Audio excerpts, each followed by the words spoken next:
So you see, when you look at that, it was expected that she will sweep from there to come to a situation where she is second. Okay, I think three of the seats up for fray on the 19th of April, Cooch Behar being one of them. Alokji, quick thoughts before I let you go on Bihar. Quick thoughts. And Bihar, yeah, really, the BJP and the combination of Nitish Kumar, they are, otherwise it was difficult for the BJP to win in such a way.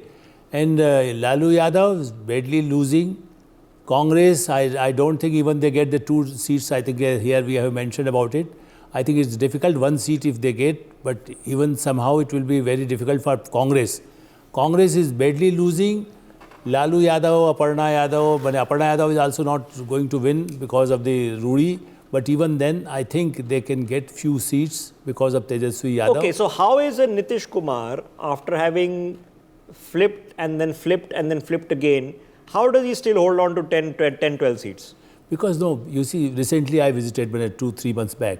And that's why I feel before this he joined BJP. And I think because he worked a lot and people believe he's an honest person for roads and other schemes. And that's why he's convincing. I know he's the last election for him. Earlier also he told. And that's why he joined BJP, at least for those people who were working with him. They also compelled him to... Does he stay in the state or does he head to the centre?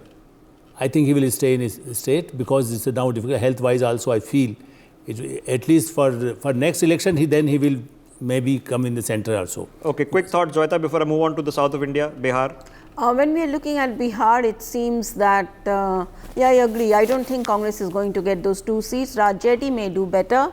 But at the same time, the surprise, I would say, is the LJP that it is going to win 5 out of 5, because from whatever reports, at least we have been reporting, that LJP may be a bit of a drag on the India alliance in BJP. Okay, let's have a look now at the states of the south of India, kicking off, of course, in Kerala. On your screens, of the 20 seats up for grabs in Kerala, the Congress and is expected to lead. That 11 figure, remember, includes the man whose photograph you see on your screens there, is Rahul Gandhi in Wayanad. The BJP, 2. They'll be pretty happy with 2 in Kerala. Interesting battles going on in the states. In Thiruvananthapuram is Shashi Tharoor versus Rajiv Chandrasekhar. Anil Antony is contesting, not from his father's constituency. Remember, his father was A.K. Antony, the former Congress Union Minister for Defence. The LDF hangs on to 4. So the left will potentially have still the smattering of a foothold in the Parliament of India, thanks to the Kerala Chief Minister. And the UDF, remember, is a slight distinction currently from the Congress. Hopes so gets 3. So the Congress and the UDF together 14. The LDF has its own entity, and the BJP will be thrilled with that number. The vote share will matter even more to them. But a conversion of a seat, a win, is a win. Let's move on to the other big state in the neighborhood of Tamil Nadu. 39 seats up for grabs officially. 22 for the DMK. Nobody will be surprised that they are going to be the single largest party in a seat deal alliance with the Congress, of which the Congress is hoping, the poll says, to get 6. The BJP, 4. Now, this would be a big ticket for the BJP if they indeed manage to give anywhere near 4 or 5 seats in Tamil Nadu. It will be the record, best ever performance. The AIADMK facing a bit of a whitewash. I think they'll be thrilled if in the present circumstances they can hold on to 2 or 3 seats and send a few Lok Sabha members on to Delhi. Now let's have a look at Karnataka coming up on your screens next. 28 seats up to grab, 22 for the BJP, 2 for the JDS, which is not in an alliance necessarily with the Congress this time around, 4 for the Congress. Interesting breakup. Might be closer than that. We've seen a very interesting election, remember, in which the BJP lost the state to the Congress in the assembly elections. In Andhra Pradesh, even more interesting. Jagan Mohan Reddy holds sway there. The BJP too, they'll be wanting a little bit more in Andhra, but the poll says 2 for them. Look at the figure for the TDP. If this holds true come June 4th, or even near to holding true, this, ladies and gentlemen, means Naidu is back at the center with union ministries in the TDP fold, and for sure back in the state. And bad news for Jagan Reddy. The JSP, which is an alliance with the TDP and the BJP, holding 2. So the NDN alliance in Andhra Pradesh looking at 18 of the 25 seats they would be happy with that number that contributes to the NDA total. This is what edges them closer to what they dream of, which is 400 Lok Sabha seats. Telangana, interesting battle. So much politics has happened, so much up for grabs. The BRS looking at unhappy situation. Maybe at this point of time, they'll be happy with 3. Owaisi expected to hold his seat in Hyderabad. He'll be wanting 1 more. The BJP at 5 and the Congress at 8 seats in Telangana, a state in which they have won and formed a state government under Revanth Reddy. Puducherry to the south between Andhra and Tamil Nadu, single seat in the Union Territory. The BJP expected to win that. Overall, in the south region, 130 seats are up for grabs. NDA 54, India Alliance 58, the YSRCP standing alone at 7, and 11 of the others. The NDA, of course, numbers are bolstered by the performances of Chandrababu Naidu and others. But 54 in the south is something that they are going to be very happy with. Joyita Basu. Yes, obviously. And especially if you're looking at, say, for example, Tamil Nadu, we have been talking about Tamil Nadu in terms of an increase in BJP vote share and not necessarily seats.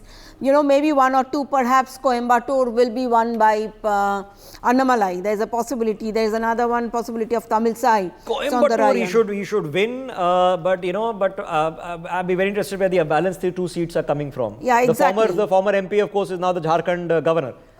So the whole point is that that one, and I'm not certain whether Central Chennai will be one, because Central Chennai there is a very strong fight, I am told, but obviously it seems the Anidhi Maran has a pretty good edge over there. So I'm a little surprised with the Tamil Nadu numbers, but I would say if the BJP does a double-digit vote share plus a one seat at least from Coimbatore, I think they would be pretty happy with Tamil Nadu. Okay, let's look at the performance last time around. It was the DMK that contested 23, won every seat they contested, 23 out of 23. The Congress contested 9, they won 8.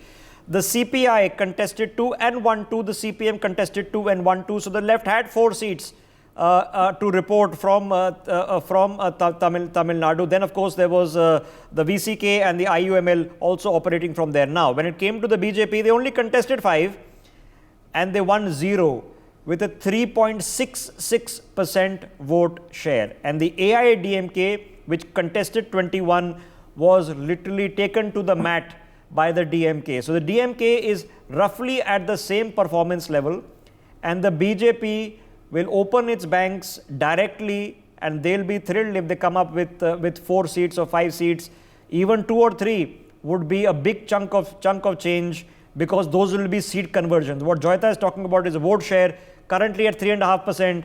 They'll be hoping that make it 10%. Ladies and gentlemen, when it comes to vote share, and just a quick segue before I get the political guests in a seat, there is always a point of inference of vote share.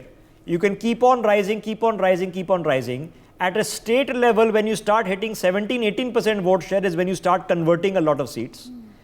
At the constituency level, you need to be 30% vote share and north if you're hoping to win seats. 29% is not good enough, because you might lose by 5,000 votes, but you lose. So vote share matters as a moral indicator of performance, but in the end, you have to win a seat in a first past the post system. Vinita Hariharan, representing the Bharatiya Janata Party, joining us on the broadcast. Bhavya Narasimha Murthy joining us, representing the Congress. Vinita ji, let's start with the south since we were discussing it. You're obviously hoping for a lot better. Many would say it can't be worse. So what is the hope with the amount of effort you've made in Tamil Nadu for sure? Yes, definitely. Yes, definitely. Tamil Nadu definitely has a good leadership now under Annamalai. So since 2019, I think that's a shift in the whole scenario, where Annamalai is definitely spearheading the BJP in a very, very robust manner.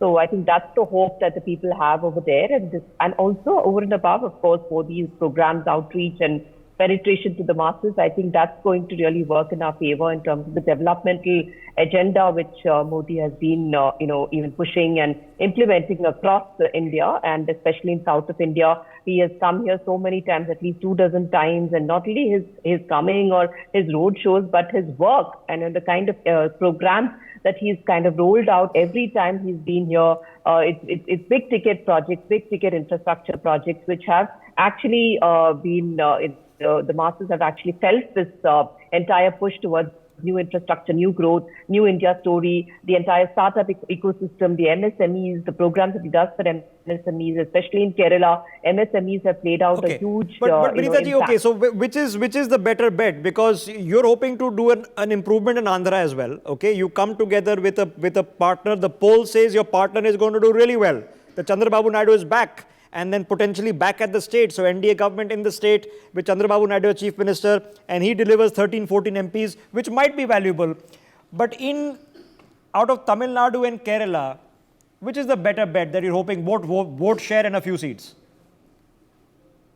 Well, I wouldn't want to compete with Tamil Nadu, but definitely in terms of vote share, we are higher.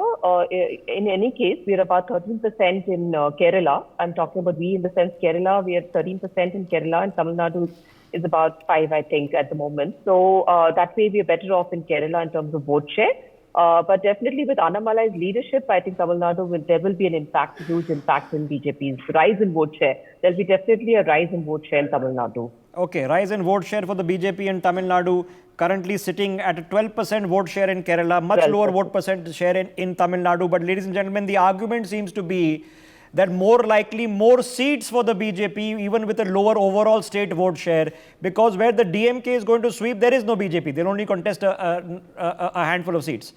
So in just the 4 or 5 seats, they got about 3.5% vote share last time. 5 seats contested, 3.5% state vote share. Let me quickly get in the Congress's version on this, because of course, the whole point of the Congress architecturally thinking out this campaign was that let's focus on the areas where we are strong and leave pretty much to their devices where we think it's weak. Good strategy, bad strategy, we'll find out on the 4th of June. Bhavya ji, on the south of India, ma'am, you have to admit that at least the BJP and Narendra Modi are spending a lot of time canvassing that vote. Yes, because South India has become a nightmare for both Mr. Modi and the BJP party. That's because in Kerala, as we already know, Congress is very strong. And we had 19 out of 20 last time. And this time we are aiming for all 20. And Tamil Nadu, I agree what the BJP spokesperson said. Annamalai is gaining popularity, but for all wrong reasons. That will not convert to votes. BJP, I'm from South India. I'm from Bangalore, and I have worked in Tamil Nadu elections as well. I just came, 2 days ago back to Karnataka. I have seen, I've been to at least 6 constituencies, and I've seen the ground at ground level. I have worked. I'm very sure of this, that 39 plus 1 will go to India Alliance. Okay, all right. But is all there, 9 is there, seats okay, plus 1 for Congress. Okay.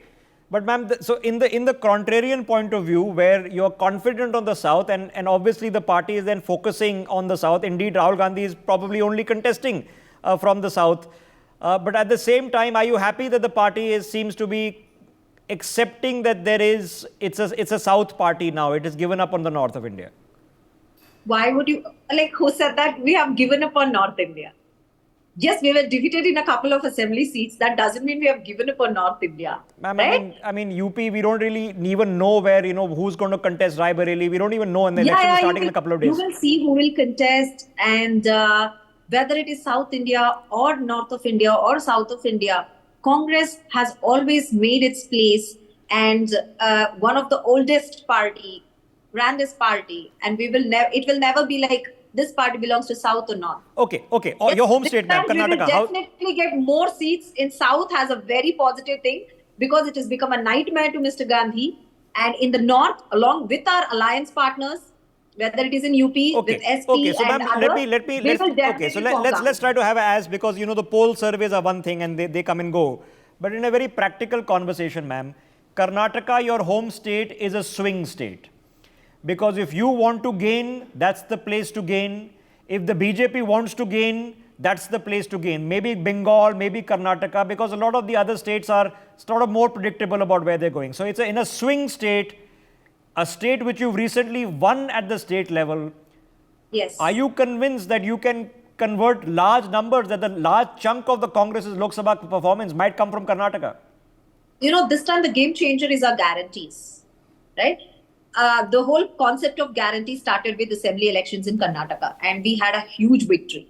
And whether it is Telangana, and now that we are giving guarantees at a national level, one, and the way guarantee has been successful that they wanted to even, name their manifesto as Modi ki guarantee. Like, they know guarantee is really working and it's a game changer. So this time, although Karnataka is a swing state, we are very sure that we will reach minimum 20 seats out of 28. Minimum. That's what I'm saying. Like, our leaders are very confident that, we will win in all 28. Okay, for people watching the broadcast, 2019 was something completely different, where the NDA contested 28 out of 28 seats. They had a 53% vote share. The BJP was 27 of those.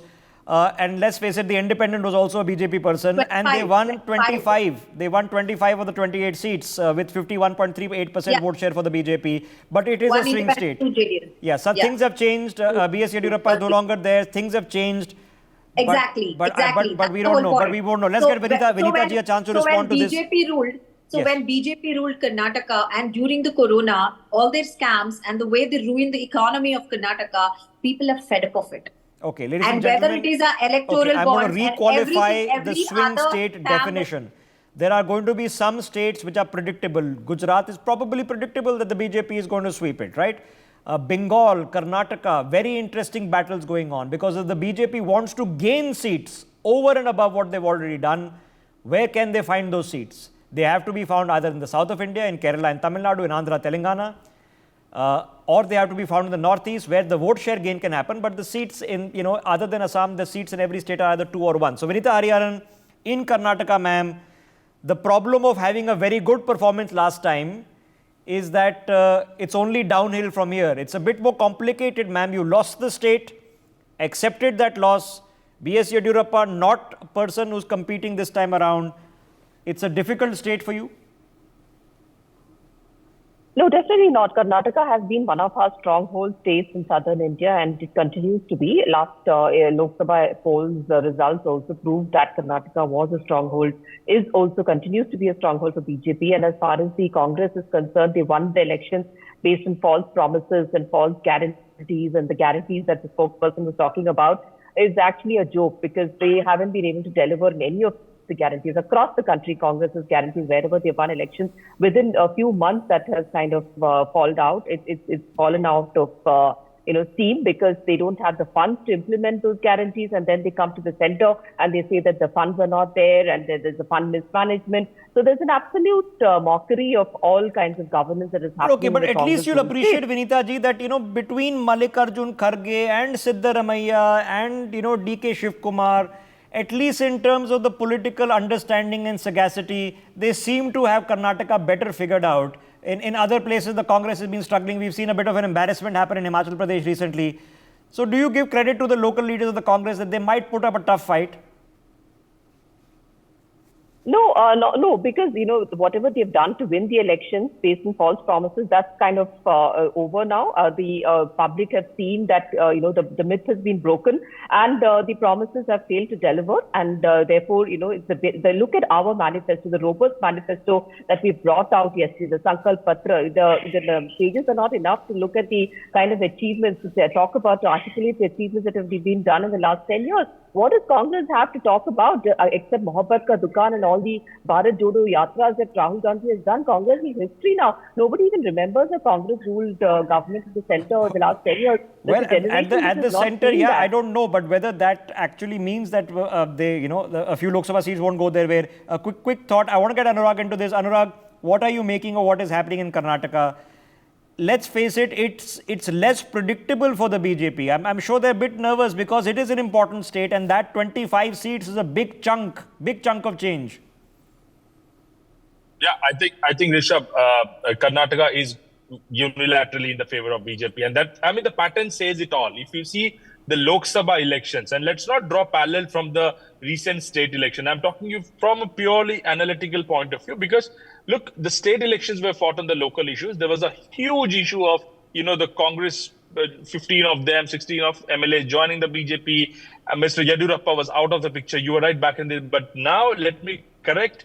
Yedurappa ji is at the helm of affairs in Karnataka. You ask anyone in the BJP, his son is the state president of the BJP state unit. He's calling the shots. And Mr. Shettar is back. Things are falling right.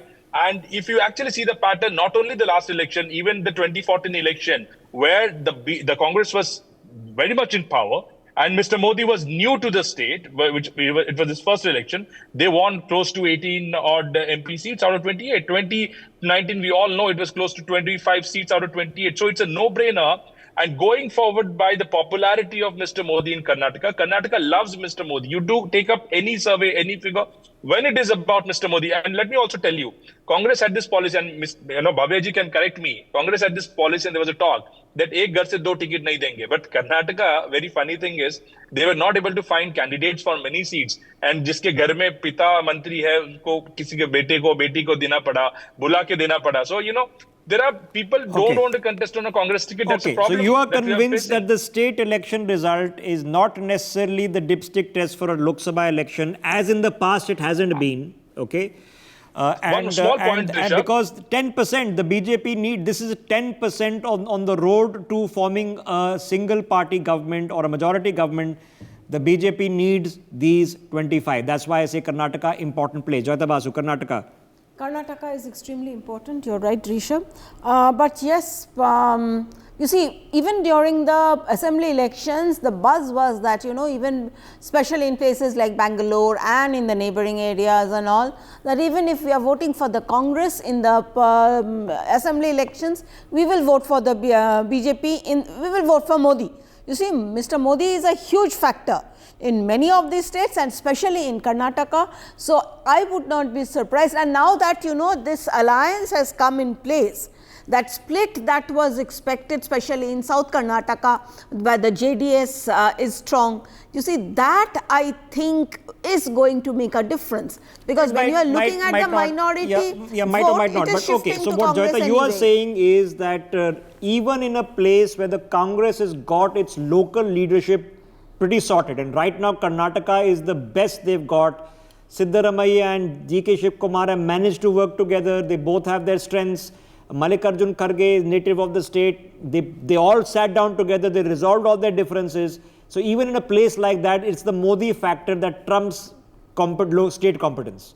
Well, I don't think everything has been sorted out between Mr. Siddaramaiah and I mean, it is politics. It'll never be permanently sorted, obviously. Because there are lots of trouble. From whatever reports we are getting, there is a lot of unhappiness, especially from the side of Mr. DK Shiv Kumar. So, I would not say that it's sorted out. They are trying to patch up things, especially with intervention of, I think, the High Command.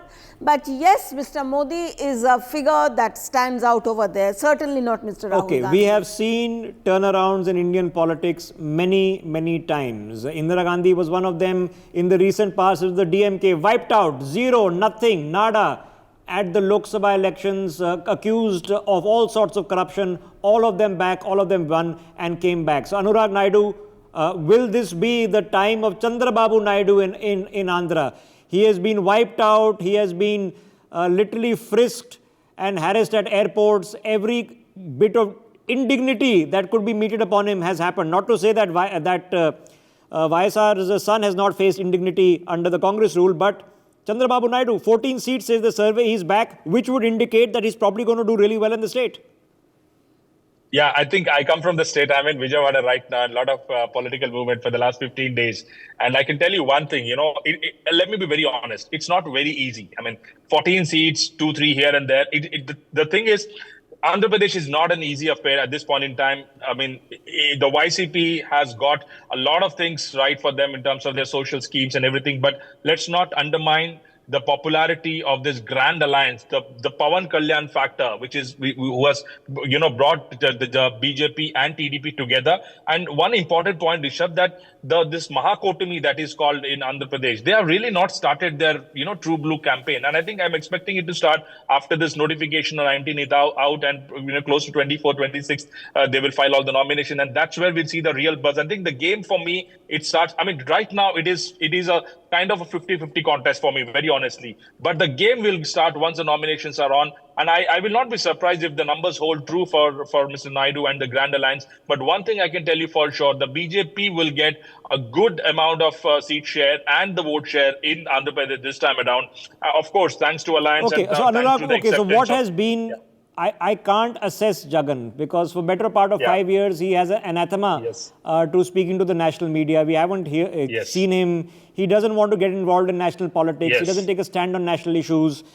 But at the local level, what has gone wrong? Because obviously he can't ally himself with the Congress.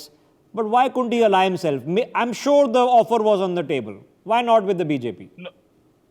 No, the BJP never offered Jagan. To be very honest, Jagan had a very soft alliance with the BJP, and unofficially, they were in alliance. And all the bills that were passed, Yeah, because I think that's Jagan what was there. that's He what was helping them out pass the bills. Yes. He was always.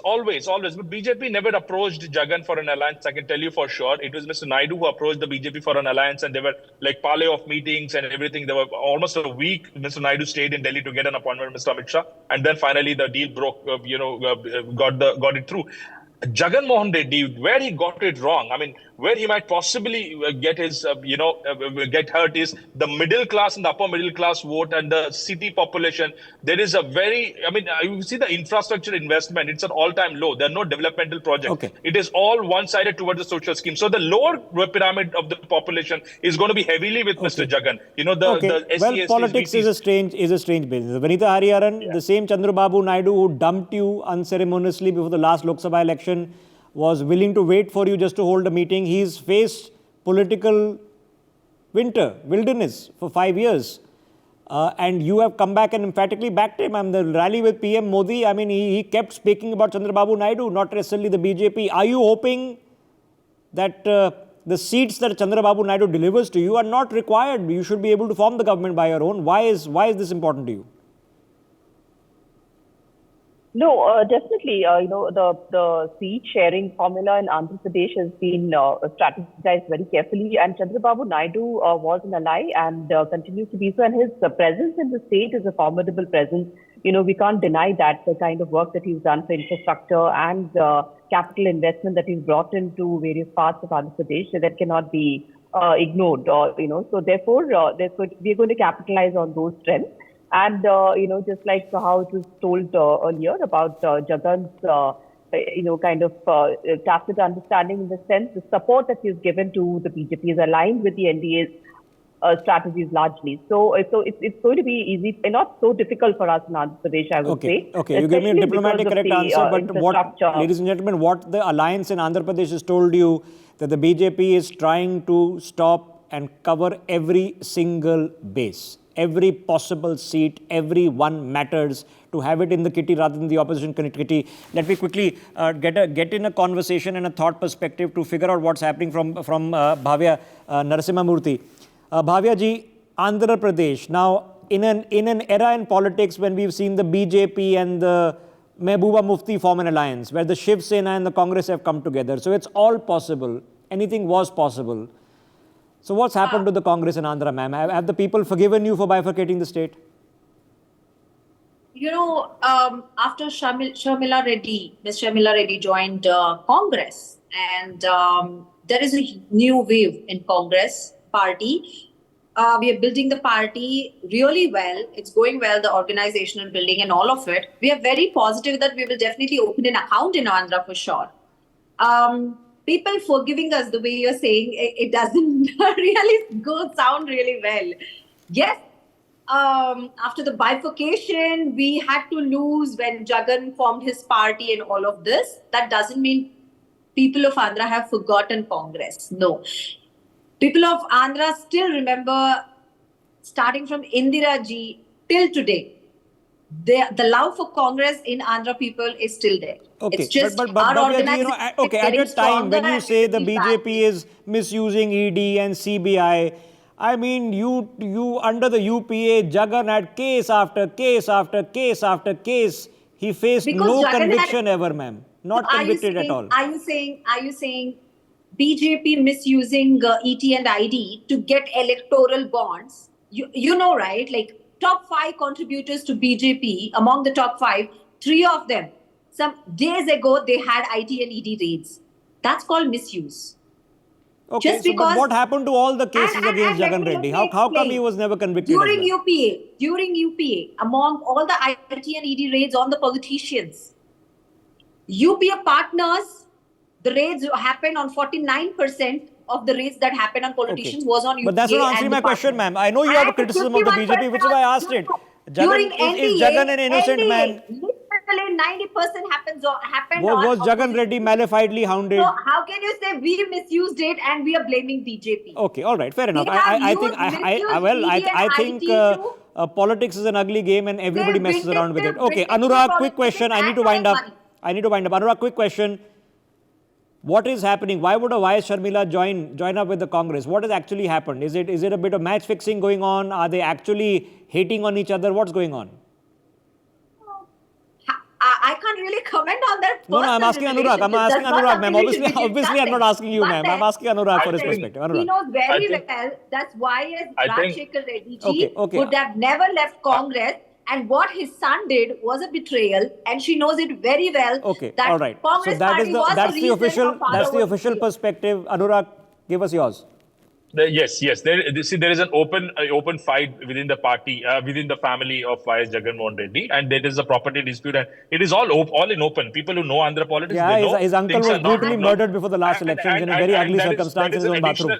That is an additional issue, which is talking about others' personal relationships here.